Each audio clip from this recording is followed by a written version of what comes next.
വേഗവും കൃത്യവുമുള്ള reflex ഉള്ള ജീവിയാണ് പൂച്ച. എതിരാളി ചിന്തിച്ചു തുടങ്ങും മുമ്പ് സാർ പ്രവർത്തിച്ചു തുടങ്ങുമെന്ന് ചുരുക്കം.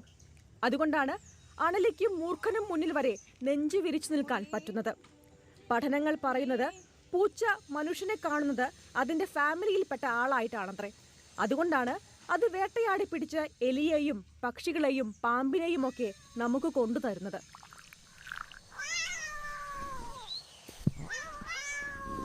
വേട്ടയാടാൻ അറിയാത്ത നമ്മളോടുള്ള സാറിന്റെ ഔദാര്യമായി കാണാം ഇതിനെ. അതിരാവിലെ വന്ന് കാലിൽ മുട്ടിയൊരുമി വിളിക്കുന്നത് പോലും വരൂ വേട്ടയാടാൻ പോകാമെന്ന് പറയുകയാണത്രേ. ഇത്രയൊക്കെ ചെയ്തിട്ടും സ്നേഹമില്ലാത്ത ജീവി എന്ന ആക്ഷേപം മാത്രമാണ് സാറിന്റെ ജീവിതത്തിൽ ബാക്കി. പൂച്ച സാറിന്റെ ഈ ധൈര്യത്തെ ട്രോളുന്നവരുമുണ്ട് കേട്ടോ. പേടിക്കാൻ മിനിമം ബുദ്ധി വേണമെന്നും അതുപോലും ഇല്ലാത്തത് കൊണ്ടാണ് ഈ ധൈര്യമെന്നുമാണ് ശത്രുക്കളുടെ ആരോപണം.